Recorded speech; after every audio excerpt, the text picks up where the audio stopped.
This is the Hollywood Outsider, a weekly entertainment podcast where this week we are looking at upcoming releases including The Amazing Spider-Man and Savages, reviewing Brave and Abraham Lincoln Vampire Hunter. We're going to talk about the latest in movie and TV news, as well as our own trivia and flashback DVD segments. The From the Outside In topic this week is television news coming to an end. It's a lot more interesting than it sounds right now. You can always subscribe on iTunes, Stitcher Radio, Google Reader, or anywhere you can find an RSS feed. With that, my name is Aaron Peterson, and I am your host. With me today are my fellow host, Justin McCumber. That has to be the cleanest intro ever. I need somebody to mark this down. I know, I got it in one shot. One shot. Boom, done. You're a pro. Thank you, sir. Brian Williams. Good evening. Good evening. And Scott Clark. Good evening, sir. How are you? Good evening. I'm doing better now that Justin gave me a compliment. I got to write that down, too. Don't get used to it. I don't plan on it. How's everybody doing? Anything exciting happen this week? Apparently not. No? Crickets. Crickets. It's always Weekend crickets. before 4th of July. Going to do some camping this Yeah, weekend. 4th of July is coming up. Yeah. Who's doing anything exciting besides Scott's going camping? That doesn't count. I got some paintball this weekend. Really? Is there a theme? No, not that I know of. It's just shoot bitches in the back? That's right. You start here, you start there, meet in the middle. I like it. I've actually been paintballing with Brian, and that's an interesting place. It's a huge forest of a bunch of guys shooting balls in the face. That's all it is. That's like a weekend for Scotty. Yeah, but that usually takes place at the trailer park. A little more techno in the background. Okay, let's jump right in with movie news. Viggo Mortensen looks to headline The Last Voyage of the Demeter, about a ship and its crew transporting Dracula from London to Transylvania. Also in the cast are Ben Kingsley and Noomi Rapace. Yeah, it's in Dracula.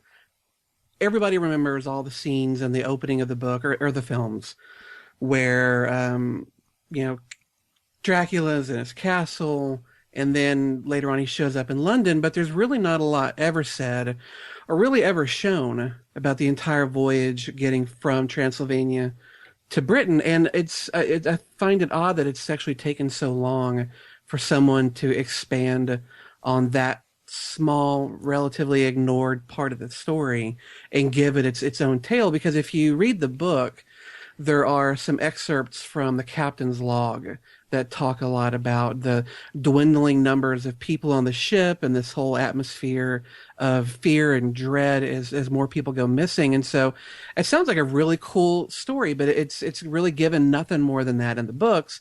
And the films, other than some fog and people going overboard, you really don't see much of that either. So I really think this is an interesting film for them to do. It's a cool part of the story. Do we even know who they've cast as Dracula for this yet? Not yet. Not yet. Mando? Ben Kingsley is going to be playing the captain, and Viggo Mortensen is playing some character that it seems like they've just created specifically for the movie. But, I like Viggo.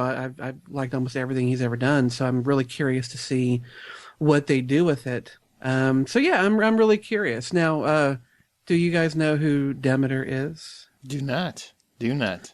I barely know. Demeter is actually a Greek goddess, and one of the things that she's a goddess over is life and death. So it's kind of apropos that ship would be named after her, considering that it brings so much death with it. Well, la-di-da. The more you know. Well, since you know so much, how does one transport a vampire over boat? I mean, how do you hold a vampire? You put him in a boat and you go across the ocean. I don't know much about I believe in the hull. Dracula myth, the coffin that he's kept in has to have the dirt that he was buried in, and so within his coffin is that dirt. And when the ship crashes into England, he carries that coffin out by himself at some point. Well, Brian actually just confirmed this for us, but Ryan Reynolds has been confirmed for the Highlander remake. And Jim Carrey also last week was noted that he dropped out of Dumb and Dumber 2. So those are our two big casting tidbits bulletins this week. Breaking news. Breaking news coming from the mind of Brian Williams. Jim Carrey probably saw the trailer for Three Stooges. Well, maybe not so much my mind, but my computer. But yeah. Well, that's pretty cool. We talked about the Ryan Reynolds thing a few weeks back, but now it's official, so look for that. There can only be one Ryan Reynolds. Hotel Transylvania's Gendy Tartakovsky is attached to develop. Tartakovsky. Thank you. Develop and direct a new Popeye for Sony Animation, and Lego film is also in production as well. A lot of kids stuff going on. The Popeye one seems really odd to me. I just don't see how Popeye is going to hold up in today at all. And ironically, I actually saw some Popeye cartoons, believe it or not, somewhat recently. You're welcome. I can do that right. Hello. This is going to sound weird. I saw Primus in concert a couple weeks ago. And How does this correlate How do to you go Popeye? Popeye to Primus? well, Give him a waiting. second. I'm sure it'll come together. I'm sure there's a video game reference in here too. not yet. Maybe later.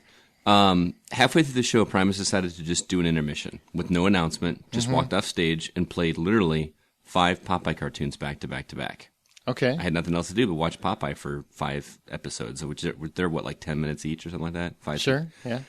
They're boring as hell. I mean, granted, they're from the 60s or whatever, however long they are, but I just, that's not even well known by my parents as much as my grandparents. I disagree with you, sir. You think so? so? Yes. They were very popular up until probably the last 20 years. But I mean, that movie with Robin Williams, that was god awful. terrible. I mean, Terrible. Yeah, it's just awful. the Lego one, I think, is a good idea. That's very popular. What's that? Why? Not for Are us. these Lego blocks just going to be walking around? They've At been- least in the games, you knew that was coming, Aaron. They focus around a franchise, whether it's Batman or Star Wars or Indiana Jones. This film, does it center around a franchise other than Lego blocks? Yes, that's what the article is talking about. Actually, they're making Batman and Superman for Lego movies. Maybe I should read the. Yeah. He You should prep. sends us. I should prep better. They're actually expanding the world. There's going to be a lot of various. I'm making up words now. A lot of various characters that are going to be embraced by Lego, and that's really what they're going to do. They're trying to make something new and original, and I think in CGI that could be cool. I think it would too. I mean, again, not for me, but for good ideas for kids, I think makes a lot more sense than Popeye. I honestly agree with you on that. I think Popeye is probably a little old school for today's audiences, but they made a Smurfs movie, and somehow people wanted to see that. And I never thought that would work. Yeah, but that was 80s. I mean, that you're getting a lot of children of the 80s nostalgia going on that one. You'd be amazed, man. Parents are nostalgic. Their kids don't know any better, and they have to go wherever mom and dad say they have to go. So they Yeah. drag them to these movies, and they're probably going to have to see it. Yeah, they did a Three Stooges movie that did pretty well. Yeah, so That's a there good you go. point. Okay, well, on better news, the Kick-Ass sequel, which is officially a go. All the main cast members are back on board, and they are casting for Uncle Ralph. He's a crook that's going to end up guarding Chris, or the Red Mist, as he's known. Apparently, the plot is that their secret identities are found out, and therefore there are repercussions to deal with. Yeah, I was kind of surprised you actually wanted me to talk about this, considering that Brian's our resident Chloe Moritz Stalker. weird kind of stalker. That's kind of why I didn't pick Brian. But yeah, I mean, I really enjoyed Kick-Ass. It was one of those films that a lot of people looked forward to, but then received a lot of kind of negative reaction after it came out, and I never quite understood it. I thought all the characters were fun, the movie was interesting. I've seen it several times on DVD, and so I'm pretty psyched that they're coming out with another one, especially since all the major actors are going to be back on board for another one. And apparently this one's going to deal with their identities being discovered by some other people, and then how their lives are made more complicated by this knowledge being out there. But yeah, hell, I'm all for seeing Hit Girl and Kick-Ass get back to it again. What do you think, Bring Brian? it on. Brian, now that the restraining order is about to be lifted? Yeah. Apparently, Hit Girl goes head to head with some bitchy bullies at school. So I guess they find out, who she is and that kind of stuff. So I'm not sure, which to me doesn't sound very smart. No. If I'm one of the bullies, that I think I would find somebody else to pick Yeah, on. Hit Girl is not the person I want to go pissing off. Somebody packing grenades and guns. An attitude. How much time is left on that countdown clock for her turning 18, Brian? Come on, it's on your computer. Yeah, I just clicked off of it too. 2 okay. years. They got an app for 2.5 years. They got an app for that. Probably do. That's what's Brian's like, she can almost drive over. The Chloe countdown. All right. Well, before we get arrested, Jurassic Park 4 landed the Rise of the Planet of the Apes writers Rick Jaffa and Amanda Silver. So it looks like they're finally moving forward on this, and it will be a sequel of sorts, not a full reboot. I can't decide if I want to be really excited or really cautious about this movie because I really am curious as to where the story is going to go from here. The second two movies were just so blah to me. I mean, it was, sure you had cool dinosaurs and that kind of thing, but what I loved so much about the first Jurassic Park was the sense of wonder you had, which we hadn't had in a full-length movie at that time, of seeing live dinosaurs on the screen and that kind of thing, and which even holds up today. I just hope that this movie goes more towards the science aspect of it instead of going the violence and gore route, which will sell better, I think. Because I don't think that... How well did the second and third movies do? Did they do well? They did fine. Yeah. Second one was a big hit. Third one was an okay hit. Neither okay. one were as big as the first one, but maybe the writer from Rise of the Planet of the Apes will help. Or writers, excuse me. But yeah, they might have a story because the last two movies didn't really have one. Yeah, I couldn't tell you what happened too much on the... Well, dinosaurs attacked. Yeah, so I kind of hope they go back to its roots a little bit, even with the... I know they're not doing a reboot, but kind of bring that sense of wonder back of like with people that are seeing dinosaurs for the first time and bringing a little bit more of the science to the story, kind of like they did with Rise of the Planet of the Apes. But I do think it's interesting that they're releasing the 3D version of Jurassic Park next year in conjunction with it. This seems to be a little bit of a trend, and I actually kind of like that. I think it's fun to go back. Bringing back the originals before they go back and redo. I mean, I know they did it with a lot of the cartoons and stuff like that, but doing it with some of these bigger movies, I think it's kind of fun. It's kind of cool to go back and see those in the theater again. Anybody else excited? Yeah, it'd be nice if they'd actually do the second book proper justice. That's true. Considering that they took no elements hardly at all from that book to make the second film, which, given how really damn cool the story was in that second book, I still don't quite know why they didn't do it. Maybe they'll take some of it and try and do it right this time. I don't know. I'm curious, but yeah, I think that first one was just such an astonishing welcome to a new age of cinema and special effects. Anything after it just kind of had to, pale until, maybe something like Avatar came out and ratcheted things up a little bit higher. But for the longest time, the original Jurassic Park, for years, still looked head and shoulders better than most films that came out after it. Mm-hmm. So we'll see if they can try and get back to that. All right. Well, presidential casting news. A couple of POTUS's roles have been cast, and the first one is Aaron Eckhart was cast the Perez in Anton Fuqua's Olympus Has Fallen. That's the other President Under Siege movie. Apparently, there's one being done by Roland Emmerich, and then there's this one where Gerard Butler is a secret agent who has to save him, a la Die Hard. And also, Charlie Sheen has been cast as the president in Robert Rodriguez's Machete sequel. That timeless classic. Yeah, is Robert Rodriguez kind of doing his version of the Expendables? but instead of a bunch of like 80s action heroes, he's kind of got a bunch of train wrecks with Charlie Sheen and Mel Gibson, Steven Seagal and others, So, yeah, that's awesome. So, I don't know. My knee-jerk reaction is to kind of roll my eyes, but the first Machete is so over the top and funny, is, I guess, in a dark way. Yeah, so it just might work. So I'm kind of holding my judgment on that one. I would totally pay money to see Machete sequel now. I mean, I was already sold with Mel Gibson. Now I'll pay twice. Oh, serious? I'm good for. I'm good for the Machete sequel, but Charlie Sheen doesn't actually add to that for me. What's funny is I read this article, and the first thing I read was Charlie Sheen as president, and I, like Brian said, rolled my eyes. And then I kept reading further, and it said in the Machete sequel, and I thought, oh, okay, that makes sense. I can see where they're going with that. On the flip side, I think Aaron Eckhart will make a very, very good president. Oh, yeah. Just his work as Harvey Dent and a couple other. Thank You for Smoking. He can carry the aura of a president. I could buy that in a heartbeat. Absolutely. Charlie Sheen, never. Yeah, he's very likable in everything he does, even when he doesn't play a necessarily likable character. So I became a big fan of his with the Thank You for Smoking movie also. So love that. I'm looking forward to it. All right, now it's time for Welcome to Brian's Trailer Park. All right, so we've got Batman versus Superman, Alien versus Predator, Freddy versus Jason. Now we've got Madea versus Picasso. What the fuck? Yeah, you heard me. What? Okay. Tyler Perry is taking on the role of the James Patterson character Alex Cross, which has already made it to the big screen in Kiss the Girls and Along Came a Spider.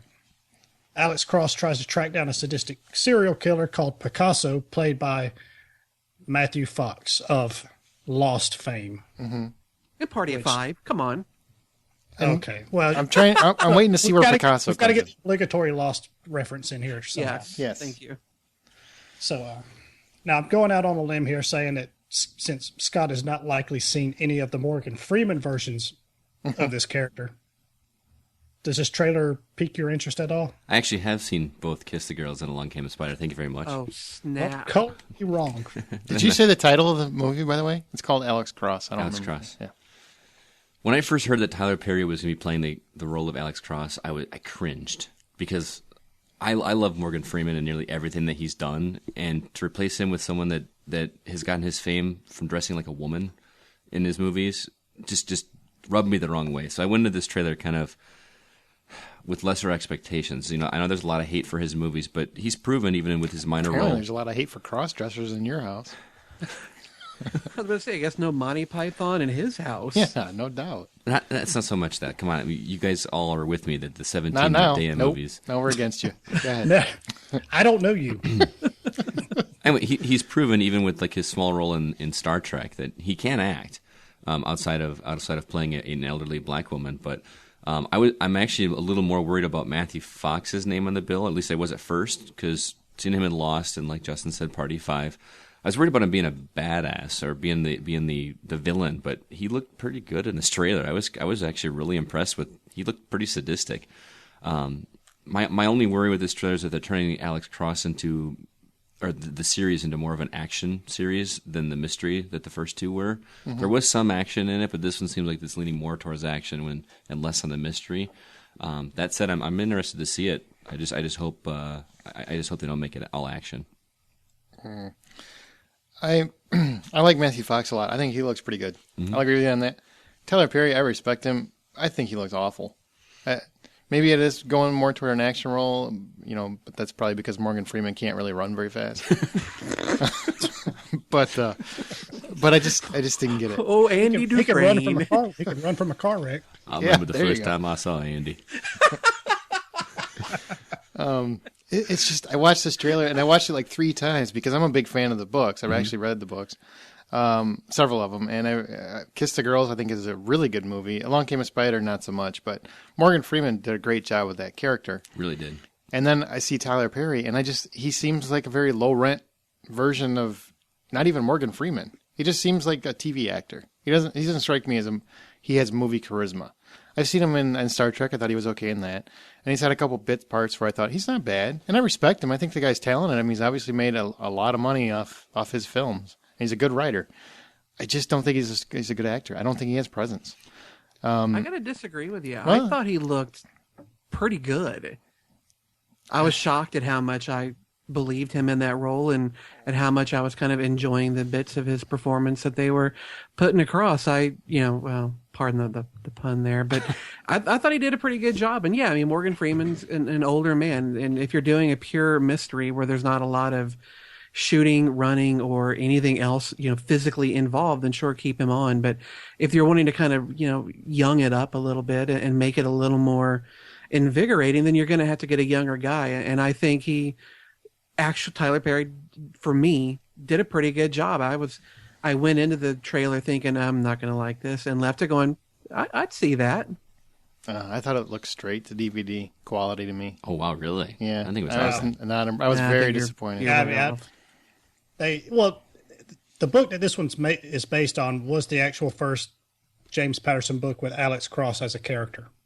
So this is earlier in the time frame than the timeline than the Kiss the Girls or Along Came a Spider. So they kind of have to go younger, which is good. But they also the guy that I thought would be better for this is the guy that they originally had cast for it. Was that Idris Elba? Yes, he'd be perfect. I think he'd be, fuck. That would be good. Yes. This So, just yeah, I agree. I think Shit, yeah, now I'm going to hate this movie because it would have could have been. It doesn't look bad. He doesn't look bad. I just think he just seems out of place a little bit. And probably that is because I'm so used to seeing Morgan Freeman in that role. You know, when you read the books. I personally thought it was distracting in Star Trek. He just didn't fit. he just doesn't have it. I don't think he has it for this movie. It looked like a straight to DVD. It didn't look anything impressive to me. But then, if you didn't like what I have to say about that one, you're not going to like what I have to say about the next one. Ooh. Well, before we get there, Alex Cross opens October 26th. So, Okay. if the line "Mr. I am the law" does anything for you, Wow, that's a bad Stallone, bro. That's a horrible Stallone. That's terrible. it's actually a Rob Schneider. It's actually a bad Rob Schneider doing Oh, there you go. assholes. All right. Well, if that does anything for you, you might be glad to hear that the big helmeted, gravel voiced, hard ass Judge Dredd is getting an update. This time there isn't an over the top Wesley Snipes or a semi funny Rob Schneider, but instead Carl Urban is donning the helmet in a much darker version of the DC comic character than Sylvester Stallone portrayed. Dredd and a rookie trainee are going after a drug kingpin played by Lena Headey, who happens to control the 200-story building that Dredd and the rookie have to fight their way out of. Aaron, as you alluded to, we talked about this a few days ago, but would you enlighten the rest of us on how much you were looking forward to this version of Judge Dredd? I was really looking forward to it. I thought, I actually didn't think the Sylvester Stallone movie was horrible. I mean, it definitely was not faithful to the comics, but it was a nice little cheesy, ridiculous, stupid ass movie for its time. This trailer, I think it looks awful. Like Brian and I were debating this. I don't think it looks redeeming at all. It doesn't. I saw zero redeeming qualities about it, other than Lena Headey is in it. She looked fine, I guess, but the trailer actually seems like it gives you the entire fucking movie, like from start to finish. Yeah. At the very end of the trailer, you actually see what I assume is the end of the movie. And granted, a lot of trailers do that now, but that just irritates the crap out of me. Other than that, it just looks cheesy. And Carl Urban, Carl Urban. Yeah, there is an R. Yeah, I just couldn't remember if it was Ubin or Urban. But he is awful. He doesn't sound any better than Sylvester Stallone did to me. He sounds exactly the same. Sounds like an homage, to be honest. Yeah. I don't know. What did you guys think? Sounds like he's doing a terrible Batman impression. Yes. And I hate to say this, but Aaron, I completely agree with you. This film looks like shit. And I know that this pun is going to wear out its welcome quickly. This film looks dreadful. Absolutely awful. And Carl Urban, whom I really, really liked as Éomer in the Lord of the Rings films, and I loved his portrayal of Bones in Star Trek. In basically nothing else have I found him remotely likable. I couldn't stand him in that Priest movie, which was already kind of bad to begin with. And this one, he looks awful. That voice is terrible. Everything about it looks dreadful. And it looks like it's kind of a ripoff of that recent film out of Asia, that The Raid. Yeah. Where the police are having to go work their way through an apartment building. Well, same fucking thing. Mm-hmm. And Cersei Lannister being in this ain't saving it. I agree. I could not want to see this any less if there were two of me stuck together. And if Justin and I agree, it's a fact. Yes. The closed. only interesting thing I see about this trailer was the concept of the slow-mo drug that they're talking about. Oh, God, it's just nothing but an excuse for bullet time ever at the drop of a hat. Yeah. There's nothing unique in this trailer, dude. There's nothing you could argue with me that would make me go, "Oh, okay." No. I'm not trying to sell anybody on this movie. It's totally an explosion movie just for explosion's sakes. That's all it is. Tyler Perry should pop up because this should go straight to DVD too. I'm giving all three of you the virtual finger right now. Really? So you just stopped having quality choices? Is that how it works? It's not about, like, I realize this movie is very basic, very shitty. Shallow, I don't know, but I think it's just a brainless action movie. You like the helmet, don't you? Tell the truth. You like the helmet. That costume looks like crap. It really does. I almost like the original one better from the... In the 80s, maybe that look worked. It doesn't work now. I'm sorry, boo. Boo. I'll wait for RoboCop. Yup. I'll watch it, and but I want two things. I want a reference to the three shells, and I want an egregious Taco Bell product placement. That's from Demolition Man. That's No, not from Judge Demolition Dredd. Man, bitch. I don't care. It's all the same thing. They should redo that movie. Yeah, that one I would go see in a heartbeat. What else we got? All right. Well, in case you want to see it, September 21st is the opening date on it. I'll pass. Unless the show makes me. Well, we know you're not going to go see it, but that date was for anybody else who might listen to this podcast who might want to go see it. All right. All right. Last up, we've got a Taken 2 about Boogaloo. former CIA agent Brian Mills has stirred up a hornet's nest. One would think if you're an international female trafficker that losing a few guys to a soft-spoken, awesome monologue dropping badass is one of the risks your organization just takes. Well, apparently losing a few family members didn't sit well with these Albanian terrorists, so they are targeting Mills's family specifically this time out for revenge.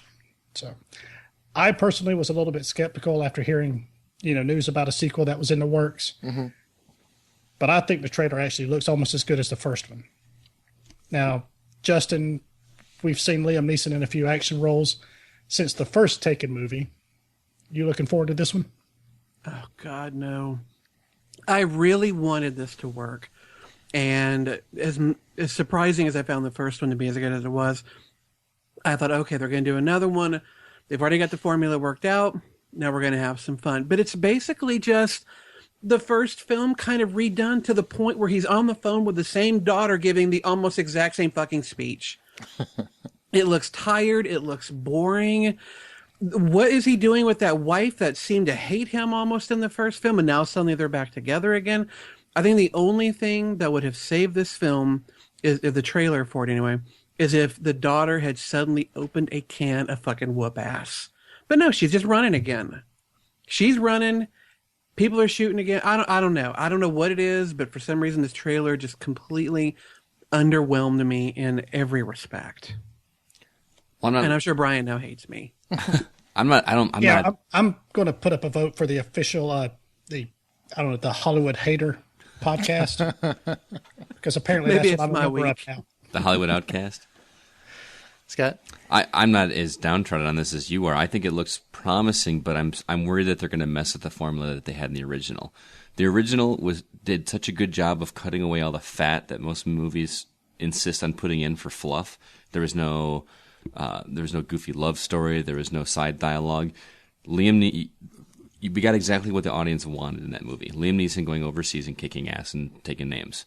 There's no side drama, and I just worry that this is going to be that they're going to try to do something with that. I don't know. I just hope that we get exactly what we want, and I worry that we're not. Yeah, the thing that kind of scares me the most is what, for me personally, that worked a lot for the first one, was that I really had no idea what to expect. Yeah, exactly. I actually thought that just by watching the trailer for the first one, that Liam Neeson was in on the kidnapping of his own daughter. Wow. I don't know how you got that. Well, let's see. They're going to take. He just tells her they're going to take her.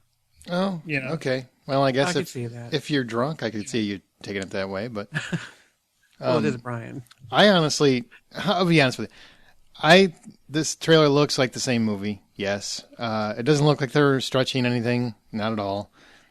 I really want to see it. I don't care, and I'll be there opening day. I think Liam can pull off this kind of movie, and hearing him do the movie tough guy cliche lines like I'm going to do what I do best without me laughing in his face is already an accomplishment. So I'm there opening day.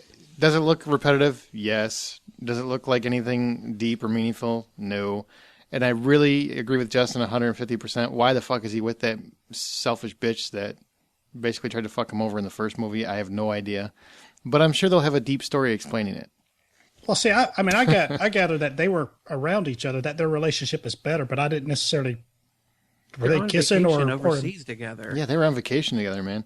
Okay, I didn't catch that part. I noticed the daughter sprung up and surprised him. I thought that mom just dragged her, that mom tagged along or something, but I didn't realize the two of them were on vacation together.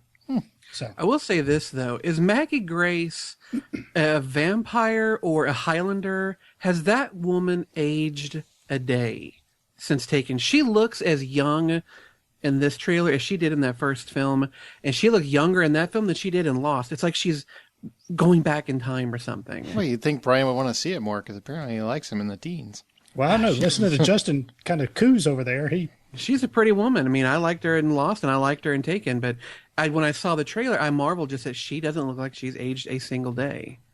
She looks like the exact same character in age. Wow. There you go. Taken 2 opens October 5th. To check out these trailers and more, go to thehollywoodoutsiders.com. And we want to hear what you have to say, so give us a shout in one or all of the following ways. You can email us at feedback@thehollywoodoutsiders.com, or you can go to facebook.com/thehollywoodoutsiders, post on our wall, and you can also tweet us at @H_outsider. All right. Thanks, B. Now it's time for Stump the Hoe. Stump the Hoe. Each week, one of our hosts poses a trivia question to the remaining hosts in an attempt to stump their fellow hoes. Ho stands for Hollywood Outsider, not actual prostitutes. This week, it's my turn. So, in honor of The Amazing Spider-Man, which we're going to talk about soon, and also is one of my favorite movies, and the original one was directed by one of my favorite directors, I thought I would kind of go back to that for the question. You guys ready? Mm-hmm. Okay. For the original Spider-Man, Sam Raimi eventually locked in the director's chair for that film as well as its sequels, right? Who was offered the director's job before him, only to turn it down so he could work on another popular franchise? Was it A, Peter Jackson, B, Chris Columbus, C, Stephen Summers, or D, Bryan Singer? Scott. I think it was D, Bryan Singer. Brian? Yeah, I'll go with Singer. And Justin? I'm actually going to go with C, Stephen Summers. Okay. So Scott and Brian both picked Bryan Singer, and Justin picked Stephen Summers? Yes. Okay, we will find out what the answer to that was in just a little bit, so stick around. Now let's go to the big screen. Scott? All right, quick recap of last week's episode. This was episode 47, titled That's My Hoe. We talked about the releases for June 29th, starting with Magic Mike, which was both Justin and Aaron's picks. Hells yeah, it was. Also Ted, which was Brian and my pick, and I definitely will be seeing that this weekend. Also People Like Us and Medea's Witness Protection, which was nobody's pick. It's Medea. Medea? Yeah, you got a name wrong, fucker. It's Medea. Yeah. Sorry. We also had reviews of Rock of Ages, which is awesome, and That's My Boy. Which is not. And then we also looked at our topic of the week, which was interesting films of the second half of the summer. Okay, so check out that episode if you want to hear that stuff. Especially about Magic Mike, because that's the way to talk. How many of us are going to see it? I'm going to go see it this weekend. I don't care. And I'm going to stand outside and wait for the ladies to leave. I'm going to wear a cutoff, like wife beater, like... No. Nice. I don't think you should. I'm wearing my what are they called? Pullaways? Breakaway pants? Breakaway, thank you. I'm just going to break into a song right in the middle of the movie. What's up, ladies? All right, let's get into reviews. First movie is Brave, which Scott and Brian saw. What'd you guys think? Well, I'll start off. Brave is the newest addition in the Pixar family, and to be perfectly honest, I was a little underwhelmed going into this one because I didn't really know what it was all about. I knew that it was Pixar, so I was sold that I wanted to see it, but I was a little like, what's going on here? So go into the movie, and the story follows Princess Merida, who's voiced by Kelly MacDonald. Gotta love the Scottish accents. She's basically not happy with her kingdom's custom that forces her betrothal. She seeks out an unlikely character for help, but this causes a terrible curse that she has less than 2 days to reverse, or terrible things will happen to someone very close to her. If it sounds like I'm being vague, I am on purpose. A lot of the joy in this particular fairy tale is the elements of surprise that were kept from the trailers and that kind of thing. So what transpires in the second act of the movie is pretty interesting. It's a fairy tale, but they've done a really good job of keeping a lot of us out of the know of what's actually going on in that movie. So to start out with, I thought this movie was absolutely gorgeous visually. The animations and set pieces looked incredible. Merida's hair, which I talked about even in the trailers, I was, just looked very gorgeous, very detailed. What's the character's name? Merida. Merida? Okay. My only regret is I wish I could have seen this on IMAX. I went into it thinking I was going to see it on IMAX, and they didn't have it. They only had it in 3D. Saw it in 3D, and I didn't care. Didn't add to it. But it's just so pretty. It's the landscapes in the Scottish Highlands just look incredible. The characters are awesome. Merida herself, she's a very strong female character. Merida's father, Fergus, who's voiced by Billy Connolly, who I think he's everybody's go-to Scottish actor. He's the only Scottish actor working. John Connery retired. Even the three twin brothers. She's got three little toddler-sized brothers that have amazing characters and they never say a word in the entire film. They're all very, very likable. Like I mentioned above, I love the accents. It really is a heartwarming finale that Pixar really does best in most of their movies. My only gripe with the movie is I kind of miss the original concepts of the other films like Toy Story and Monsters, Inc. This story is a good fairy tale story. It's just that, another fairy tale. And that sounds like I'm nitpicking, and I kind of am. It's not really a huge problem. It's just it's missing that something different that each movie before it in the Pixar series kind of brought to the table, and I kind of miss that a little bit. This is very much a one and done kind of film for me. I really liked it, but I don't have a whole lot of desire to go see it a second time, except for maybe to go see it on high definition or Blu-ray on my home theater, just because those movies look best in high definition anyway, and I'm really looking forward to see what that looks like on there. But more for that reason than actual enjoyment of the movie. Now, it sounds like I'm harping on this movie like I didn't like it. I really liked it a lot. It really was entertaining.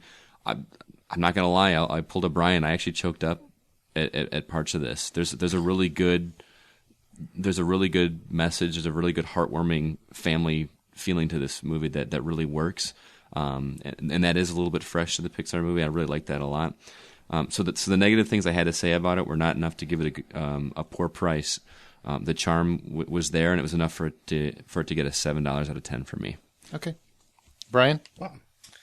Yeah, it was. I agree. It was very beautiful. The hair, the detail, and just about everybody's hair stole the show, which you can see in the previews with Merida and stuff. But I kind of felt like it was just kind of a standard, like you say, fairy tale movie. It was entertaining. It was pretty funny. Visually, it was beautiful. But I just, it's just one of those. It's kind of what I expected from the beginning. I would rather just kind of watch it from my couch instead of the theater. The jokes were, while they were, whimsical, they were funny. They were fairly predictable. And maybe this was a 3D version. I actually talked to somebody and they saw the two-dimensional version. So they said they didn't have the same problem, but a lot of the action scenes were very blurry. Really? And yeah, could be the quality of the theater. They're still got a guy cranking a hand crank. So, and holding it in front of a candle. That's the difference between a theater and a theater. Theater. Yep. So, I don't like it. Just it was like I said, it was good, but it just didn't blow me away. So okay. It was like I said, it was pretty much just what I was expecting. Expecting to be entertained, maybe see a few advances in the detail of the cartoons, but for the most part, it was pretty cut and dry. I give it about a 6 out of 10. And I would definitely recommend the 2D version versus the 3D version because you don't really get anything extra with the 3D. Okay. Well, that was Brave. Now, next up is Abraham Lincoln, Vampire Hunter. That's what Aaron. I'm Anchorman. I'm reading my own format. That's what myself and Brian saw. So, Abraham Lincoln, Vampire Hunter. To start off, Benjamin Walker plays Abe Lincoln. Abe was a boy when his mom was killed by a vampire, so after many years of seeking vengeance, he happens across a guy named Henry. Henry is a man that's devoted to teaching Abe the ways of killing vampires, in particular, the slave-owning bastards led by Adam, who's played by Rufus Sewell.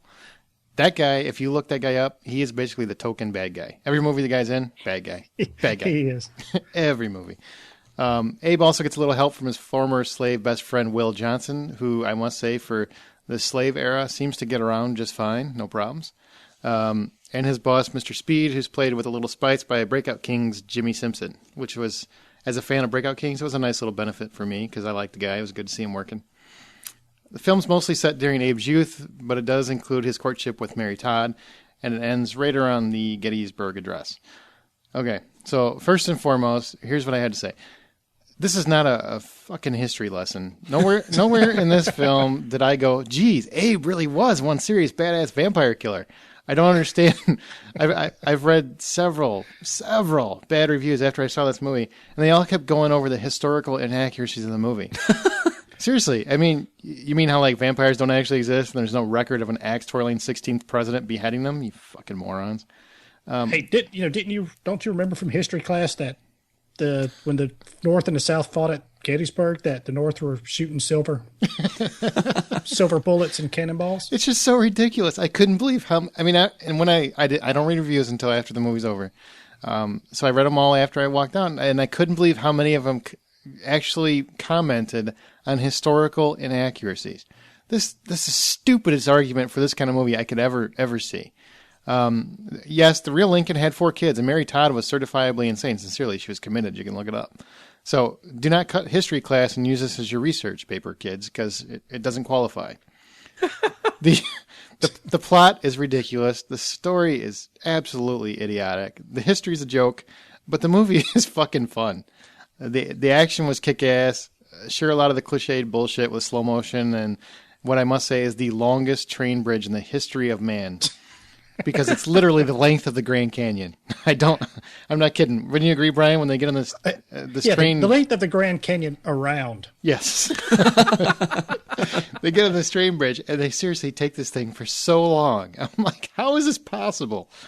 But I was on the edge of my seat, and Giddy is a high schooler on meth the whole time. So fuck critics. This movie is fun.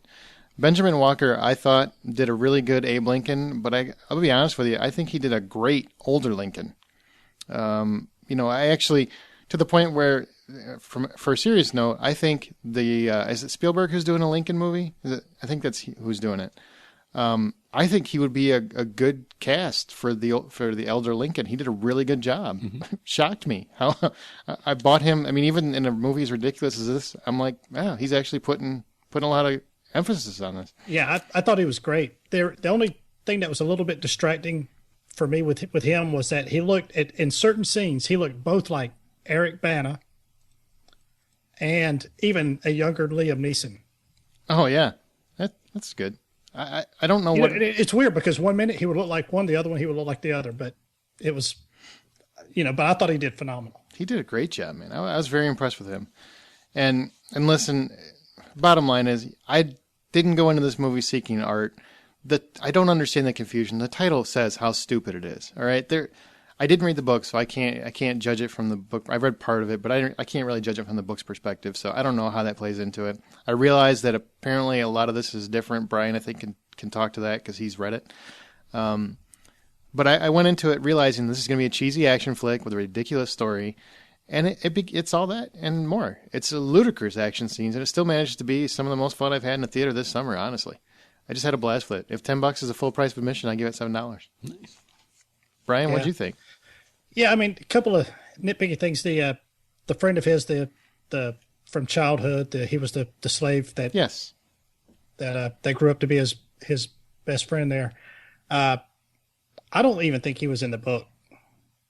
Most of his running around was with the guy that was teaching him how to hunt vampires. Mm-hmm. So, but. Okay, he didn't really detract anything from it, so it was like, all right, whatever. But the people are wearing sunglasses. That was a little bit distracting to me. I actually looked this up because I was wondering when sunglasses were invented. Mm-hmm. Sunglasses, for the purpose that we use them for, weren't invented until 1929.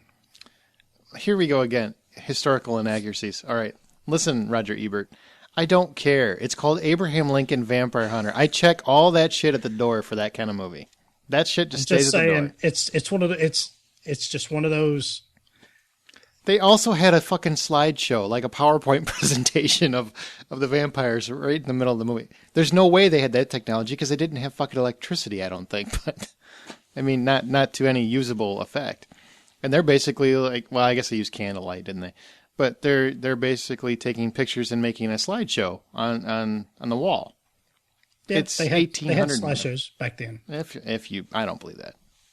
But you go ahead. Well, they did. But, Well, then they had sunglasses too. You son of a bitch. I don't care what what no, Wikipedia because I actually says. looked both of them up, but that's fine. Wikipedia is not factual. So anyway, like I said, I thought Benjamin Walker was really good. It was very fun. I mean, again, it's nitpicky stuff. The scenes are over the top. They're, some of them are just a bit ridiculous, referencing the train one again. But overall, it was just very fun. Lots of action. And it does what movies are supposed to do. It entertains you. Mm-hmm. And I, like you, for mostly the same reasons, give it a 7 out of $10. All right. Abraham Lincoln Vampire Hunter. We're probably the only critics you'll find that'll like it, and I'm the only one apparently that doesn't have any historical inaccuracy problems. Because Brian takes issue with sunglasses. I think that dropped it from an 8 to a 7 for him. So now we do a speed round of 1-minute reviews, any movies that have previously been reviewed or new to DVD. Scott saw a couple this week, so let's speed round it. What do you got? The first one I saw was Jeff Who Lives at Home, which has Jason Segel and Ed Helms in it. I'm guessing this won't be a popular choice by a whole lot of people because this is kind of a sad, depressing movie. But to be perfectly honest, I'm a fan of this type of film. It has characters that seem awkward but seem real at the same time, and I love movies where you feel sorry for characters. I don't know why. I'm kind of weird that way. I really enjoyed this film, particularly Jason Segel, who is completely out of character from nearly everything else I've seen him in. He's not playing Marshall from How I Met Your Mother. He's not playing his character from The Muppets. He's very much a stoner weirdo with a heart. I don't know. I really liked it a lot. I gave it an 8.50. Oh, wow. Okay. And then you also saw Sherlock Holmes? I did. I also got a chance to see the second Sherlock Holmes movie. They wear movie. sunglasses in that, by the way, and that was before 1920. Yeah, but it really took me out of the film. I don't know. I really liked the first one a lot. It was a fresh reboot of the character, and while they did continue in this film, I'm not going to lie, man, I felt kind of bored with this movie by the end.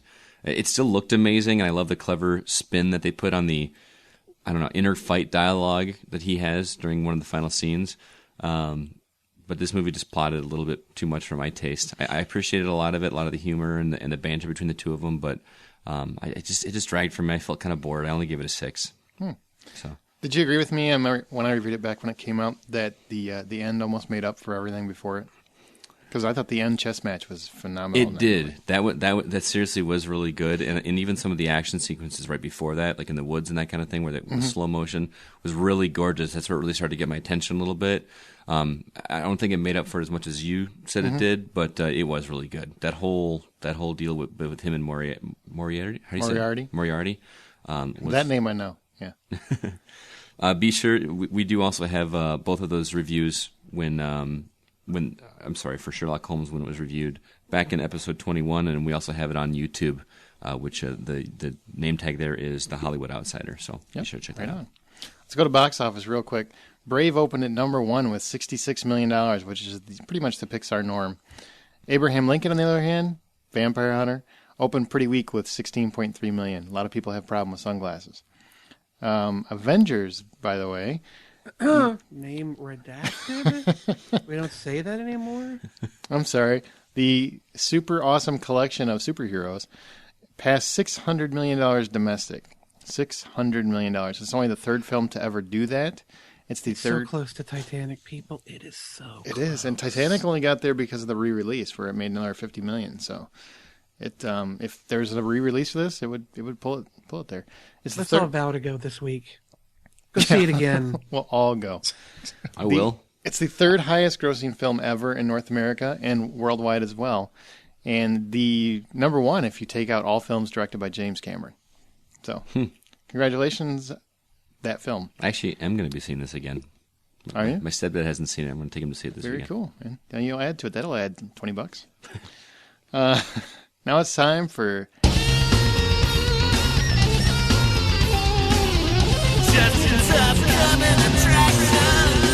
All right, folks. So we have got 3 movies to talk about this week, all of them opening on different days. So we're going to go ahead and cover this chronologically. July 3rd, we have The Amazing Spider-Man, upcoming superhero film directed by Mark Webb of 500 Days of Summer fame. It's the 4th Columbia Pictures film that portrays Spider-Man in film and is a reboot of the Sam Raimi film series. This one stars Andrew Garfield replacing Tobey Maguire as Spider-Man. The cast also includes Emma Stone as Gwen Stacy and Rhys Ifans as Dr. Kurt Connors. I think we all know the story basically, but just for those who may not, teenage social outcast Peter Parker spends his days trying to unravel the mystery of his own past and trying to win the heart of his high school crush, Gwen Stacy. Peter discovers a mysterious briefcase belonging to his father, who abandoned him when he was a child, which leads him to his father's former partner, Dr. Curtis Connors. The discovery of his father's secret, coupled with an encounter with a genetically altered spider, will ultimately shape his destiny to become Spider-Man and bring him face to face with Connors, who becomes the vicious and vengeful Lizard. Now, the film was shot in 3D, so this should be pretty amazing. Wow. Aaron, as black and cold as your heart is, it has to warm it a little bit when you see Spidey swinging in 3D through those streets of Manhattan, right? Yes, it does. Does it reach you? It does. I actually really want to see it in 3D. And as I've said before in the show, this film better get me the first time, because I won't go back for sequels. If they get this character wrong, or they make it like the Dark Spider, which is what I'm afraid of, that they're going to go the dark route and make him a very tortured soul and that kind of shit, I'll be done with it, because I'm such a fan of the character. It's actually one of those things where it won't bring me back around with later films. It's either you get this right, since you have to reboot it so quick after the series ended. And I thought Raimi, outside of some different critiques I had with the last movie, Raimi nailed it for the most part. And I really just don't. He did. Fuck you, he did. There's a credible argument. I was a big fan of the comic books, and I'm telling you, he got the majority of it right, as long as if you don't have an issue with the biological web shooters. He made a very happy, fun, an enjoyable family film. That's what I think Spider-Man should be. I don't want a dark, tortured hero for this particular character, so I really hope they can win me over. I'm giving them a shot. I'm going there with bells on and just hoping for the best. I still think it's too soon, though. What year was the original? Brian, you sound like you've got something to say. A rebuttal from this fuck you defense? I mean, I agree. Spider-Man is not a dark and brooding character, so I agree in that capacity where, I want him to be smart alecky and kind of snarky, but not I don't want him emo. Mm-hmm. Exactly. Yeah. I will say the Sam Raimi uniform looks better than this one. Yeah. Yeah. I'm actually with you on that. I don't know. I like this new one. I like that spider a little better. Lord. And to answer your question, Scott, the original came open in 2002. 2002. Yep. Yeah, I remember that in the first original trailers for it had him hanging a helicopter between the Twin Towers. They had to pull it. And then they had to, pull all that shit out. Yep. All right, well, there you go. Now, July 5th, we've got Katy Perry, Part of Me, 3D. It's a documentary / concert film centering on the singer Katy Perry.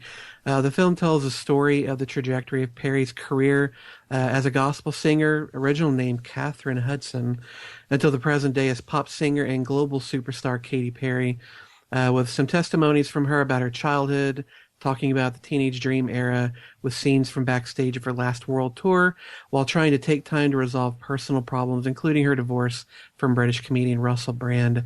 The interim scenes document her last world tour, which was a California Dreams tour, and they were recorded November 23rd of last year at the Staples Center. Now, Brian, I know you're a huge pop star fan, so this has to be on your must-watch list, right? Oh, yeah. Yeah. Yeah. He's got nothing. He's got nothing. That's all you got. Yeah. You totally should have went with Scott on this one. Yeah. Wait, what? So, I've got no interest at all. Unless she gets very naked. I got Does no anybody interest. on our panel have any interest in seeing this movie? No, not really. I mean, I'm actually, believe it or not, I'm not a huge fan of her pop music, but if you ever go back and listen to any of her original stuff post gospel music, she actually has some really good, interesting, like folk type music before she decided to go pop. But not. I doubt I we'll liked see her when she was indie. indie. Yeah. Just the usual hipster. I liked them early. Yeah, I liked them Back before they before sold they went out. big. No, that's not what I'm meaning at all. I didn't even. It was Before actually she sold brought to out my more attention talent. after she became pop. I wasn't like a fan of hers. I'm not like one of those that like heard of her before she was famous kind of things. I was introduced to her music after she became famous, and I was like, wow, I actually really enjoyed the stuff that she's got. She's got more folksy versions of even some of her popular songs now that are really interesting. But I don't think we'll see enough of that in this movie to make me interested to see it.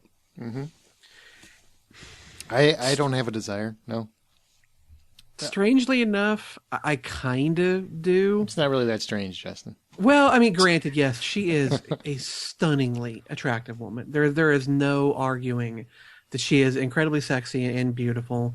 She's also a fairly talented singer. I've not heard the early stuff, but I have heard some of her, current stuff, and it's all right. It's not terrible. It's not that Keisha bullshit. She actually sounds like she can sing and doesn't need an auto-tuner constantly changing her stuff.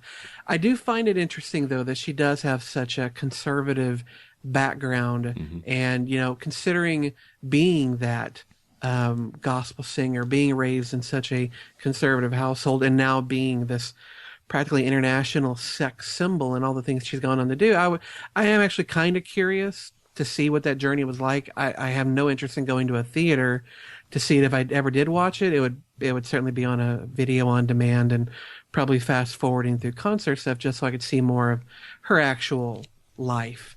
That's a good point, because she was raised very strict Baptist, and her first song that she broke out with that made her famous was "I Kissed a Girl and I Liked It." Well, it's that old, preacher's daughter syndrome. The more strict you raise them, the more wild they go, and when they get out the door. So there you go. And on July 6th, we have Savages. It's a crime thriller directed and co-written by Oliver Stone, and is based on a novel of the same name written by Don Winslow, who also co-wrote the script with Stone, and someone named Shane Salerno. Never heard of that one. The film features an ensemble cast, including Aaron Taylor-Johnson, an incredibly lovely Blake Lively, Selma Hayek, Benicio del Toro, John Travolta, and box office powerhouse Taylor Kitsch.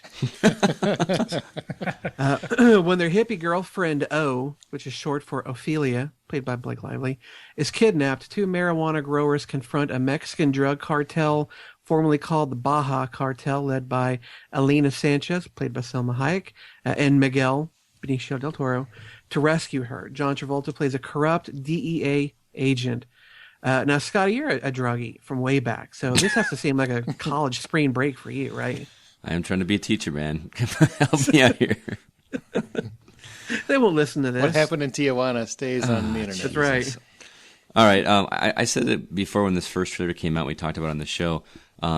Outside of the concept of one woman dating two guys, this movie does seem kind of more of the same in an action sense, drug cartel kind of thing. But it looks gruesome as hell in a good way. It looks like an all-star cast. Looks a lot of fun. But it's one I'm just going to wait for DVD. I'm not going to rush out to the theater to see it, but it still it still looks really interesting to me. So Yeah. I think it's going to be just like Battleship and John Carter, where only Taylor Kitsch's family goes to see it. And, poor guy. Yeah, I feel really bad for him. He's had an awful 2012. This movie's not going to make a fortune. It's just not going to. It's totally one of those movies that's going to be a cult status kind of flick.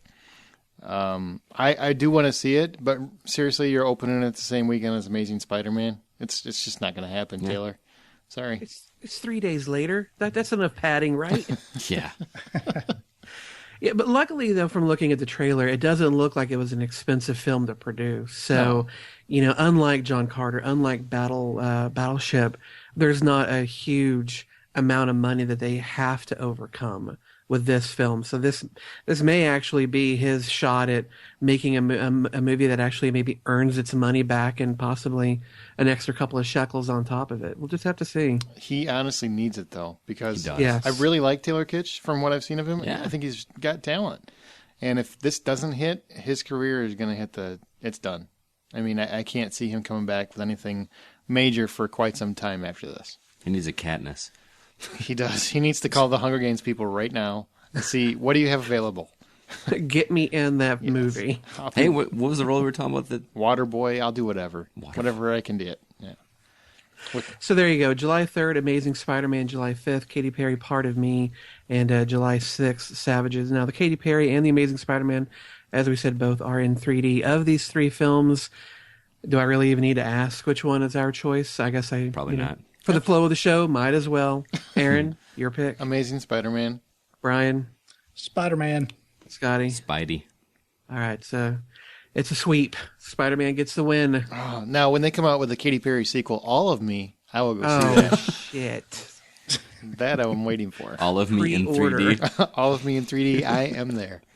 And she's actually, I think she'd probably make for a decent actress, too. I'm curious if she'll ever try and go that route. Because I see her do a little thing here and there, like on SNL, and she's actually not bad. She's actually pretty talented, and her lyric, she can write. Mm-hmm. And so I'll give her credit. I just don't have any interest to see a movie like an hour and a half about her. Yeah. Just doesn't impress me. I think a better sequel name would be The Rest of Me.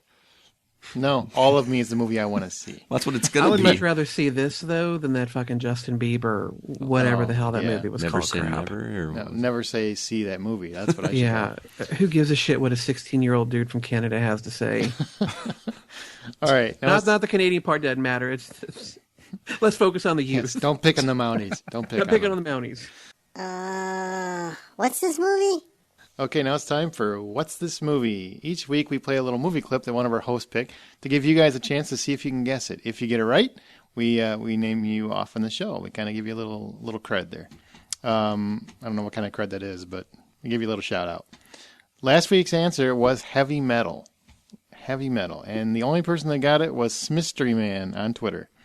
So if this week it is Scott's pick, if you think you know what this clip is, then email us at feedback@thehollywoodoutsider.com. That's feedback@thehollywoodoutsider.com. Or tweet us at h_outsider. And here's your clip. For Christ's sake, a child watches a mother beaten to death on the steps of a church. Someone goes hungry. Somebody else betrays his best friend for a woman. If you can't find that stuff in life, then you, my friend, don't know crap about life. And why the fuck are you wasting my 2 precious hours with your movie? I don't have any use for it. I don't have any bloody use for it. Okay, if you think you know what that clip was, email us at feedback@thehollywoodoutsider.com. That's feedback@thehollywoodoutsider.com, or tweet us h_outsider. Now let's go to the couch where we talk about the latest in TV and home video news. First things first, CNN actually spoiled the Killing finale with no warning right after the airing. I mean, I gave up on the show a long time ago, but that is just wrong. Yeah, I'm actually the one who had the ending spoiled. And to be fair, I saw this article because the article was titled that the story was in relation to whether or not there was going to be a third season. There was no mention of spoiler warning whatsoever. The fact that they spoiled the ending was completely unnecessary to the point of the original story. They basically interviewed the actor who played, quote, the one who did it. Mm-hmm. And they actually said, we interviewed so-and-so, Yeah. in parentheses, the one who did it. And this was right after the ending. I mean, this was It was right like after. 2 days after. Yeah. So, congratulations, CNN. Not that CNN cares, but I was going to go back and finish watching the second season. I don't care now. I mean, that's just... It's kind of ruined now, right? Yeah. Did they it not really- listen to our show? They No, must not. I don't think they do. But can you believe that? I mean, honestly, we've talked about spoilers, especially the last few weeks, several times. That's a huge one because that show, the whole premise of that show was who killed that girl. Mm-hmm. So to spoil it, and Scott sent it to me, and thankfully I gave up on the show a long time ago, so I didn't mind reading it because I didn't believe him because it's Scott, and he exaggerates. You're always full of shit. He's It always was full of Michael shit. Schofield. And sure enough, there was. In plain day, they just say who did it. And I And like looked the it up. second sentence. Yeah. No, like warning, no. And I mean, to be fair, like, sure, should I have gone into this article? I don't. You know what, Scott? I will actually defend you, and I don't like doing this, but the article pretty much says, should it get another season? It doesn't say anything about when you click on it that we're going to talk about the story or here's what happened in the finale. It just says, should it get another season? To me, that means were the It's ratings safe. good enough? They're not going to talk about who actually did it. To actually have that and not say spoiler alert or brace yourself, we're going to discuss this or something along those lines. It was just lazy, very lazy, and they should be ashamed on their part because they ruined that for a lot of fans, I'm sure. Just bad. So, We'll shit on CNN later. yeah, we're going to talk about CNN in a little bit. Dexter has been confirmed that season 8, which is not this season but the next season, will be its final season. It's done after season 8. Who fucking cares? Oh, there's still. I stopped watching this show a couple of seasons ago. How many seasons of this character can you do? Apparently not that many, because every season I saw got weaker and weaker and weaker, to the point where I couldn't stand it anymore. I had no interest in seeing it. I'm glad they're ending it. The one thing that actually makes me interested in this season is the fact that they're bringing on Yvonne Strahovski to be in this. For those who don't know, she was in Chuck. She played, how am I fucking blanking on her name? The blonde chick. Who cares what her name The is? blonde hottie from Chuck. Plus, she played on a character, Miranda, on Mass Effect 2 and 3. She's a strikingly attractive woman. She's a good actress. So knowing she's going to be in it kind of gives me a little bit of an impulse to see it, but beyond her, I could not care less. I think Dexter is a show that got an amazing amount of hype because its first season was incredibly cool and interesting. And unfortunately, it's been a case of diminishing returns ever since. I'm not surprised they're ending it. I think most people have kind of abandoned it at this point, with really only the diehards or those who aren't watching better shows like Breaking Bad or Sons of Anarchy or Mad Men are still watching it. So there you go. Boom. Well, I still like the show. I agree that the quality has dropped quite a bit, but it's still better than a lot of stuff on television. So I'm a fan, and I really want to see how they're going to end this kind of series, because the guy's killed a lot of people. Do you let him get away with it? Do you hold him accountable? I mean, really, which way do you go and still make the fans happy and the story work? I don't know. I really, this is one of those few shows where I can't see how they end it. So we'll see. Now, piece of news that I added on here basically for myself, because it was all selfish, is that all of Hitchcock's classics are coming to Blu-ray this fall. Brian sent this to me just to torture me, I think, including Dial M for Murder, which will be re-released in 3D as it was originally released when it came out. My nipples are nipping right now. I was going to ask you, Are they cutting through the cloth of that yes, shirt? Right now they are tweaking. They're like, "What's up?" I read this and I had to wonder: is this like a subtle hint for Christmas idea for you? Or? Actually, no. I just last year bought the entire Masterpiece collection. Fucking Battlestar wasn't enough. Now DVD. he's aiming for fucking Christmas. No, I'll be honest. These are the kind of movies. Jesus. If I just want to own them, I don't have to have these on Blu-ray. I'm okay with this. But just the fact that they're going to have Dial M for Murder, I would love to see this in 3D. I don't need to own it because I don't have a 3D TV. But I would love to be able to watch this, and I think it's pretty cool that they're going to do that. But I'm also as huge a Hitchcock fan as I am. I don't really know if Blu-ray is necessary. I've seen I have the Psycho Blu-ray and I have the Psycho DVD, and the transfer is a little bit better, but I wouldn't say it's upgradable better. You know what I mean? So I don't know. But just the fact that they're coming out on Blu-ray is, I think, a real testament to the format, because they're starting to put a lot more of the older films on Blu-ray, which means that they're selling, because they wouldn't do it if it wasn't. So I think a lot of people are moving that way. So They already got Casablanca on it. They could stop there. Do you like the transfer better than the DVD? It's beautiful. Is it? It is beautiful.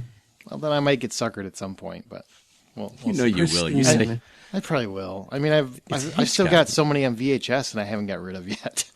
So you never know. And if anybody's ever looking for a Hitchcock movie on VHS, contact the show, because I can get one. I can get one for you. Last piece of TV home video news. You guys remember those Chucky movies from? God, there's been 4 of them so far. Well, Curse of Chucky is going to begin filming this September for a direct-to-DVD release. Yeah, it looks like they're trying to get back to making it scary again, which is kind of a good thing. But it will have, apparently, according to the article I read, it looks like there will still be the humor aspect to it, but it just won't be as campy.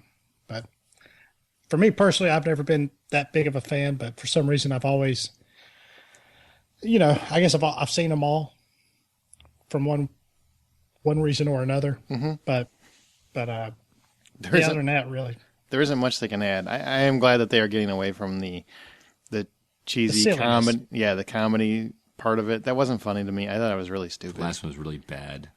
I think the last 2 were really bad. I know people liked it because it tried something different. Mm-hmm. It did, but it wasn't watchable. I really just thought it was boring as hell. I think it should have been just the first movie, and even that wasn't great, but that should have just been done. Well, it starts to get silly. It's like, really, why are you so afraid of this little thing? He can't run very fast. The thing that cracked me up about that movie, especially in the first one, or it was in the first one, he goes to pick up a knife, just picks up like a butcher knife, and they make the sound like it's being unsheathed out of a scabbard. That like seriously cracks me up. Samurai. All he did was slowly pick it up. It was just really funny to me. Oh God, that was a great movie in '87 or whenever it was that it came, '88 when it came out. But they could make it creepy though. I mean, it was shit then. It's shit now. I've seen the first one. I never rewatched it, and every subsequent one has. The trailers have repulsed me. It's a stupid premise to begin with. How you can stretch it into more than one film, I don't know. And I really don't understand why they continue to want to take interesting horror characters and just put them in a schlock. They did it with Freddy Krueger. Hell, they half did it with the Jason movies of Friday the 13th, where they really just became all about the humor of these campers and teenagers getting slaughtered. Why take something that's scary and just start making comedies out of it? I don't get it. I mean, granted, it's a fucking doll, so there's a lot of room for humor, a lot of reason for it, but they can make something small scary. I mean, hell, look at Gage from the Pet Sematary movie. He did a great job. That little baby's fucking scary. Maybe they'll get there. You never know. Well, Brian, you saw Newsroom, the new HBO show. What did you think? I apparently am about the only person who likes it. Really? I've heard nothing but praise for that show. Well, give them my number because Okay. because most of the critics out there are hammering this show. And, I guess I should say it's friends of mine who've seen it, who've loved it. That's who I've heard that from, not critics. Oh, yeah. On second thought, don't give them my number. Well, what did you think about it? It was just a really good show. It's a good, refreshing show to watch. It kind of gets away from all the reality shows, the game shows type of stuff that's really popular in the summer. I'm not as savvy on Aaron Sorkin as a lot of people are. A lot of people are big fans of his, kind of rank him up there with some of the other big movie and TV writers, but I do. Yep. So, but it from what I've looking at his history, it looks like he either hits a home run or either he strikes out. It's apparently they're either like big hits or big flops. I know West Wing is one of his bigger ones, but shows like Sports Night, even though it's got a cult following, I think they canceled it after, I don't know, 6 or 8 episodes or something. 2 seasons. It made 2 seasons. Oh, was it that? Was it that one? Yep. Okay. So, but anyway, the Newsroom follows Will McAvoy, who's played by Jeff Daniels, and he's the real middle of the road guy. He never offends anybody he interviews. He never pushes anybody on any subjects. And over time, his ratings are starting to drop a little bit. Till one day he's at a college on this panel, and one of the students there asked him a question, and he snaps. And basically, the show kind of picks up from the fallout after his rant. And you can see his rant if you watch the promo, you can see most of the rant on there. It's actually pretty good, but it's real fast paced. It's pretty intelligent. It's a little bit funny. The humor is mostly kind of deadpanned, or kind of the under the breath statements. And there's also pretty good running joke about McAvoy figuring out that he's got a blog. Oh. So, but Daniels is awesome he's a kind of a narcissistic but likable asshole. Sam Waterston plays kind of the over, I don't know, it's the old guard news editor, manager, boss guy, and is awesome. Just totally awesome. Sam Waterston kicks ass. So, but anyway, it's good. I mean, if you're looking for something new to kind of watch, check it out. Okay. Let's go to DVD and Blu-ray. Scotty?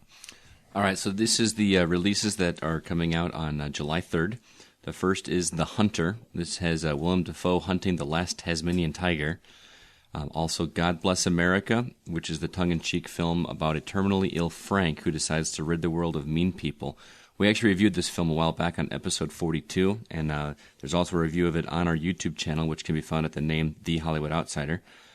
Also, Jesus Henry Christ is a story about a 10-year-old boy who was conceived in a petri dish and raised by his feminist mother as he seeks out his biological father.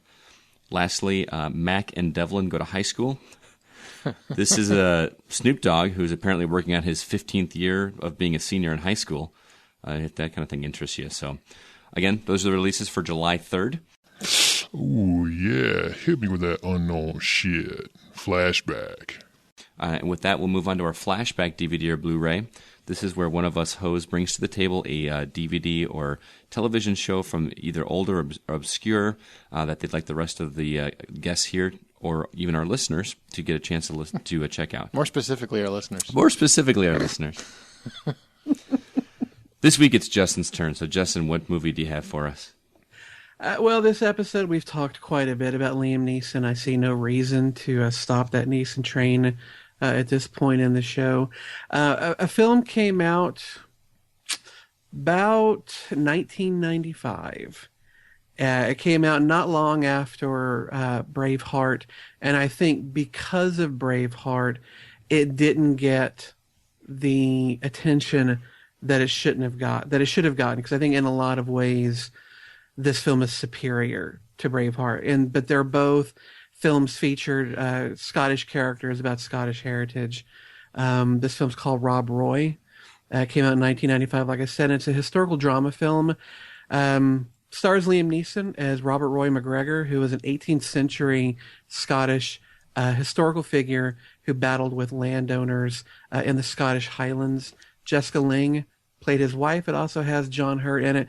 Tim Roth, who just plays a magnificent villain in the role of Archibald Cunningham. I mean, the guy, I think he ended up getting an Academy Award or at least a nomination for that part. He was just dripping with villainy. Loved him to death in it. Eric Stoltz is also in it, and Brian Cox is in it as well. The basic premise is that Robert Roy McGregor is a cattle drover and the leader of a clan in the 18th century Scotland. He seeks and receives a loan of £1,000 from the Mark de Montrose, played by John Hurt. And one of the Mark's henchmen, Archibald Cunningham, learns about the loan from Montrose's one of his men, and Cunningham kills McGregor's best friend and steals the money.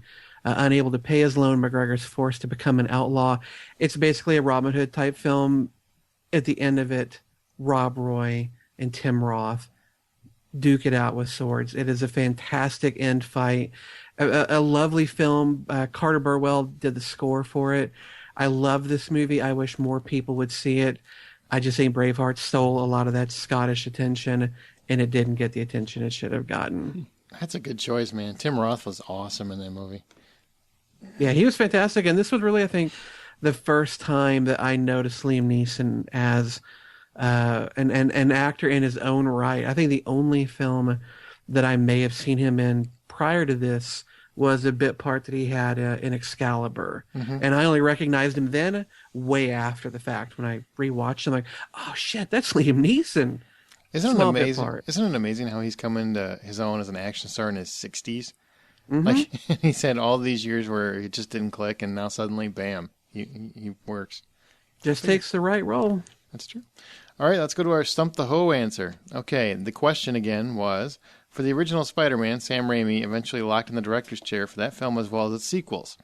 Who was offered the director's job before him only to turn it down so he could work on another franchise? A. Peter Jackson, B. Christopher Columbus, C. Stephen Sommers, or D. Bryan Singer? Brian and Scott both chose Bryan Singer.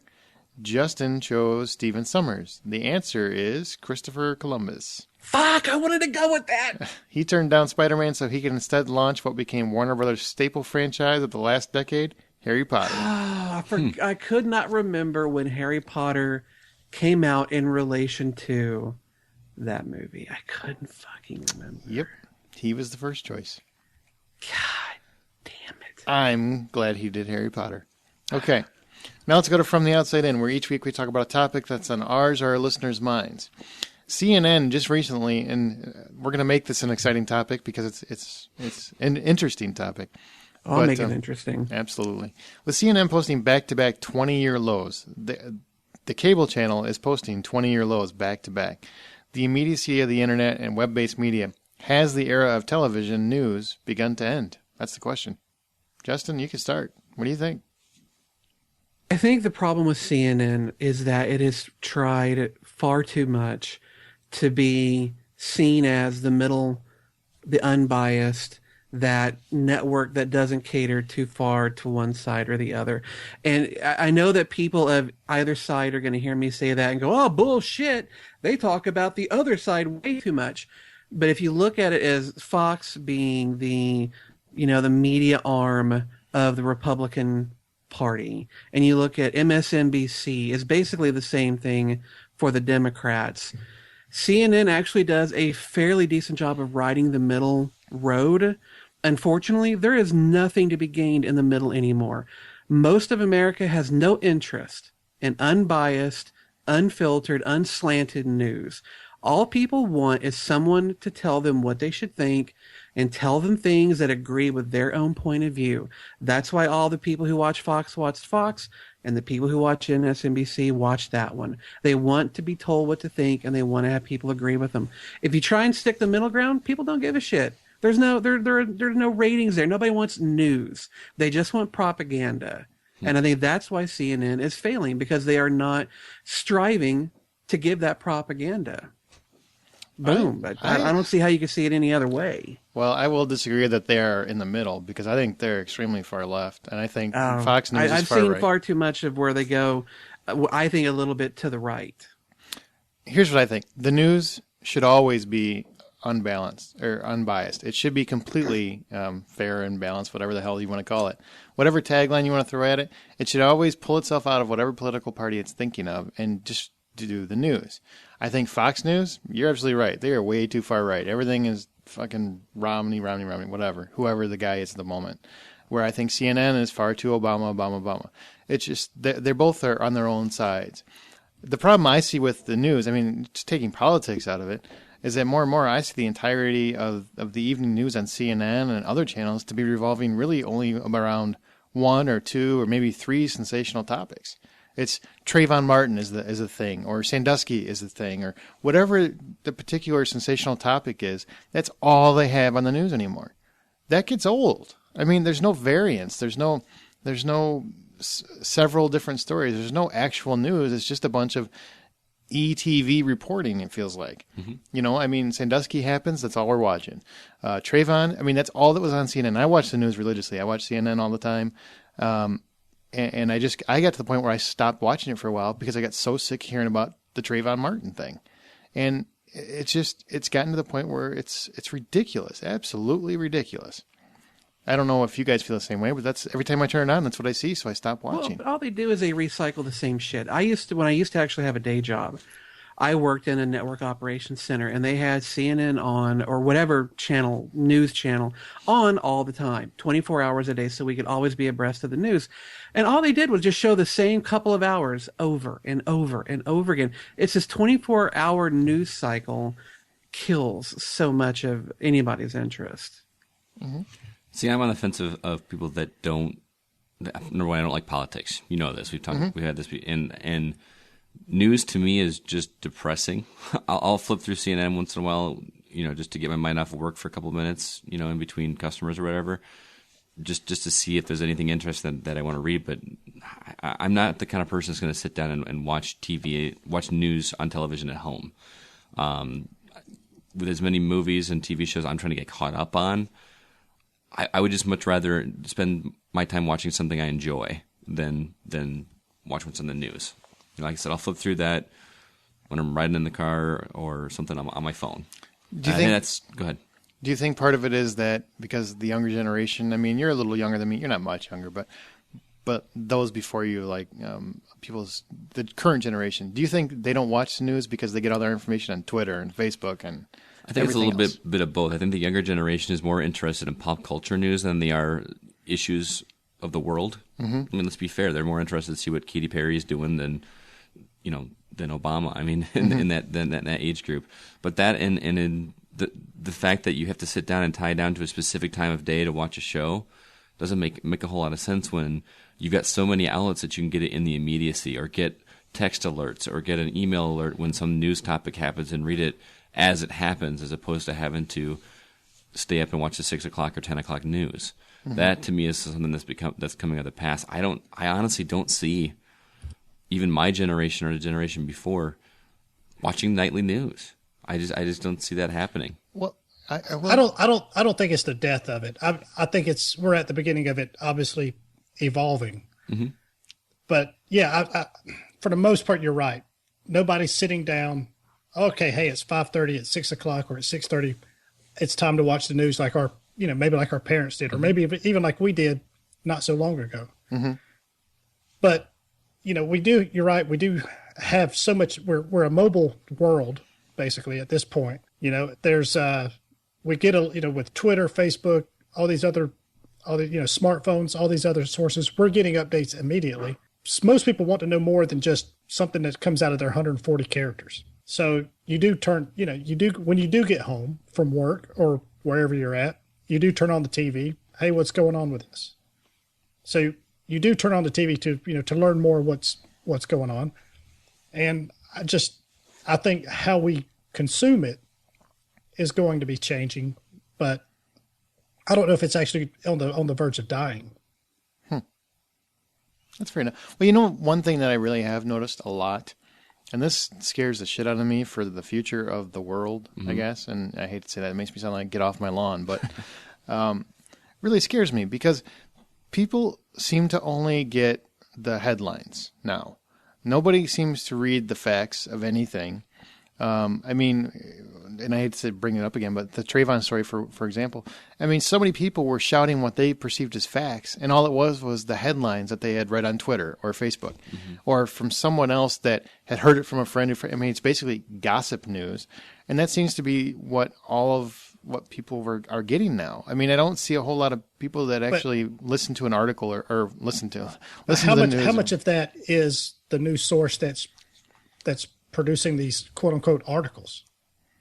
See, because a lot of these articles, like take for instance, I know you guys, Justin and Scott, you guys didn't see this, but I sent one to Aaron earlier about one of the producers for the Bourne movie. He wants both Matt Damon and Jeremy Renner in the fifth one. And there's this quote unquote half page article that's built on one little quote where the guy says, yeah, I'd like to have both of them next time. Well, all of a sudden, it's this headline, Renner and Bourne and Damon in Bourne in the next Bourne movie. Yeah, and they write this whole thing, and it's all fluff. Well, but you know why they do that. And that's what a lot of these things are. You'll get a headline of a interesting topic.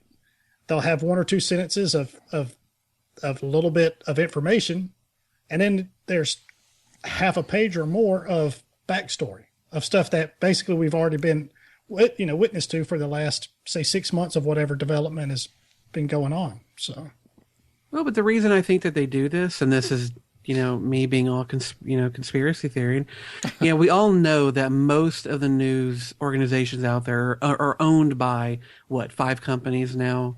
I mean, we're basically getting our news from a smaller and smaller pool of people, and those people, I don't think they really give a shit about giving you news. What they want are your eyeballs, and they want the advertising money that comes from your eyeballs or your clicks. And so if they put up a headline that's salacious or attention grabbing, they know you're going to click on it. Well, once you've clicked on it, they've earned their money. That click equals revenue because those pages contain ads, and those ads are from other people who pay them to run them. I don't think most news organizations give a shit about news. And if they do, it's entirely slanted to whatever point of view the person who owns that company wants them to put out there. All you have to do is watch The Daily Show and watch as, Jon Stewart spends 10 minutes showing 20 different people on Fox News, every single one of them saying the goddamn same thing over and over and over again. It's this repetition of what they're told to say. And I think that goes for all organizations. They all do it. I don't think it's about news. I don't think they care. All they want to do is get headlines. I stopped watching the news several years ago when the economy wasn't improving and it was just nothing but the sky is falling, the sky is falling. And there's only so much of that depressing bullshit I can watch before I can't take it anymore. And so I got tired of it and quit. Mm-hmm. I don't watch them. I'll go online. I'll get my news through CNN.com, Yahoo.com, and MSNBC, and that's it. I'll get the news on my terms, not whatever they choose to show me and whatever slant they want to show me. Well, my point that I was trying to make a few minutes ago, do you guys think that the culture today is getting to the point where they don't even actually care about the facts anymore? It's just the headlines? Because that's what I keep getting. Is that it doesn't seem to be that the kids that I talk to or the teenagers or the young adults that I've talked to don't seem to be reading the articles or actually searching out the facts. They're basically just taking whatever bullet points they hear as facts now. Mm-hmm. I think to some degree I agree, but I think it's more or less the lack of caring about really what's going on and more about caring about having something to talk about and feeling like they have some kind of knowledge in the discussion that they have. I've been guilty of the same thing. I sometimes will read a couple things online on a website just because I want to feel like I'm knowledgeable about it when I go to work and people bring it up or that kind of thing. I want to seem somewhat educated. I think that's what's happening. Is that, like you said, they're reading the headlines not because that's all that they see or that's all that they've chosen to see. It's just little quick tidbits of it. It all revolves around our shortening attention span. Look, you can look at any newspaper right now and look how the paragraphs are broken up. They're much shorter. Mm-hmm. Articles online, a quote unquote paragraph is 2 or 3 sentences. Mm-hmm. And all these, and part of that maybe is to work in some, click ads or something like that. But a lot of these articles, you got a couple sentences, it's double space, another couple of sentences, double space. And it's about attention. If somebody looks at a page and sees a 4 or 5 inch long paragraph, they're not going to talk about it. They're like, I'm not reading all that. Mm-hmm. So that's a really interesting point, actually. Yeah, it is. I think something else that's interesting, and this actually happened to me today, is the way that a article it grabs your attention or not. Like you said, if it's giving you all the details there, or if it's giving you more details in the article. Example: you remember the whole Miami story about the zombie guy that was hopped up on bath salts, right? Article I saw today, I think it was on Comcast, actually said, in this case, find out what was actually found in the toxicology report, not what you think. And I'm like, wow, that's interesting. That made me click it to see what it's all about. Turns out the guy had no bath salts in his system at all or whatever. All he had in him was marijuana. That was interesting to me. And I actually read nearly all of the article. It's all, but that, I think those are more interesting or more useful, the ones that actually just kind of grab your attention and make you want to read the rest of the article instead of trying just to get all the facts from the title itself. Ooh. Justin, you had something else? Well, the last thing I'll say is another thing that disheartens me is that people's ability or their willingness to believe anything they see just because it's online. Nobody wants to fact check. Nobody wants to actually look into, is this thing that somebody's posted up on Facebook that slants one way or another, is this actually true? Or is this just something somebody created just to make their point look better? I wish people would be a little more thoughtful these days as opposed to reading a headline, believing it's true, and then moving on.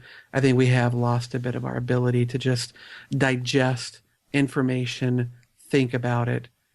We just don't do it anymore. I would agree. Well, if anybody wants to add their 2 cents on that, you can always email us at feedback@thehollywoodoutsiders.com and be happy to talk about whatever you have to say on that subject on the air. Right now, we're going to wrap up the show. We do have an email before we go, and it is from AP Stevens. It says, "Good day, gentlemen. Just one quick question for the show. Recently, I saw John Carter, and while it was good, my favorite part of the movie was a 6-legged toad-head dog monster. He was funny and super cool, which makes me ask you, if you could have one pet from a movie, which one would it be? The John Carter dog, the green worm from House 2, another one? What you got?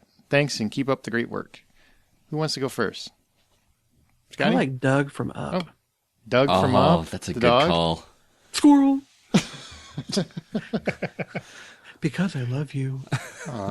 Oh right. man, I want to change mine to Doug. I love Doug. It's your answer. What's your answer, Scotty? Mine hands down, man. Falcor from the Neverending Story. Who doesn't want a lug dragon? Yeah, there you go. Ride that, get one wish. I don't know. Falcor is awesome. Sounds like fun. Brian, what do you got? Who's your choice? I'm going to go with a dragon from that How to Train Your Dragon Okay. cartoon movie. I think those would be awesome. You could fly around everywhere you go.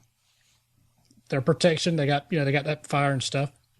If you go camping, they're great for that. You've always got fire starter. Just cook out. Jesus, fire starter.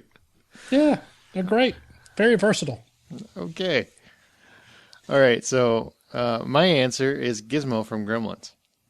That's who I would want as a pet. Because honestly, they're adorable. And if someone pissed me off, couldn't you totally see me like getting them wet and feeding them after I was midnight? gonna say you wouldn't follow the rules, man. Fuck no. Way too high maintenance. Fuck that. Screw that, man. Because as soon as somebody pissed me off, I'd be like, oh, guess what? I got you another one. You should definitely feed it after midnight and then give him a bath.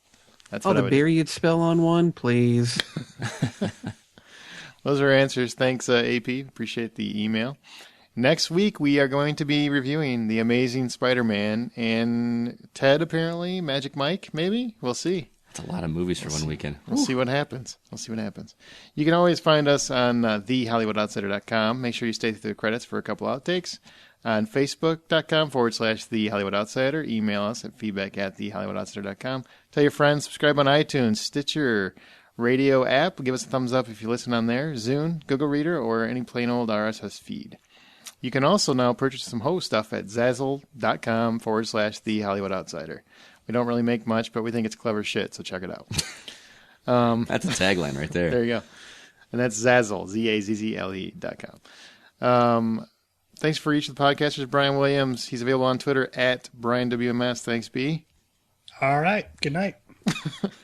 Justin McCumber, who hosts the Dead Robot Society. It's a weekly podcast for aspiring writers, available at deadrobotsociety.com. Thanks, Justin. Hey, and Brian, just so you know, Haywire is out today in audiobook form, so now you can read it. Awesome. Justin's book is available at audible.com, as well as Amazon, Barnes & Noble, iBooks, and your Kindle or Nook. And Scott Clark is the host of the Official Thread podcast, a monthly podcast for gamers, available on iTunes and Stitcher as well, and available at Official Thread. Thank you, Scotty. Thanks for having me, man. Pleasure as always. Just remember, this is the Hollywood Outsider. You can find us every week. We have a new episode, usually up on Thursday. Next week, it will be about a day late, because we do want to get you the Spider-Man review. So. And the next time you go to a theater, buy popcorn.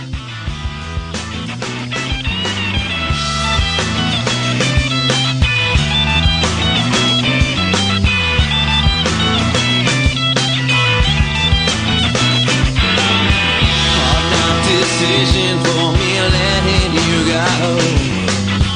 No time to visit, I just wanna go home. You're never to understand that I'm doing the best I can, and all I know is all I'd rather be home. I'd rather be home.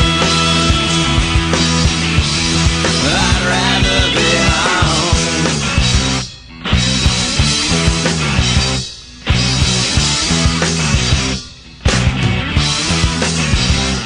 Viggo Mortensen looks to headline The Last Voyage of the Demeter, about a ship and its crew transporting Dracula from London to Transylvania. Also in the cast are Ben Kingsley and Noomi Rapace. See, I didn't add any stupid jokes there, so you can go ahead, Justin. Are we going to have to start that over again? Jump right into news.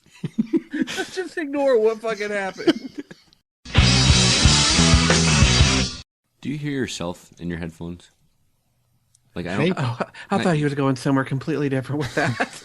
Like, do you hear the Hear stupid yourself, shit you dude. say? Hear No. yourself talk. No, like Really? I can hear them and I can hear you, but I can't hear my own voice in the headphones. Because you sound really stupid to me. I'm just wondering if you sound stupid to you. Not really. I don't really listen to my... That's exactly what I thought he was going to say. Do you hear You sound yourself? so dumb in these headphones. I'm just wondering, is it me? Maybe I got to change my headphones because you sound fucking retarded. Treating No, us I like the name of the Viggo Mortensen movie, The Last Voyage of the Dementor. It's actually Demeter. Right. Oh, the way he spelled it? Yeah. Right. It's like it's also a fucking Harry Potter character.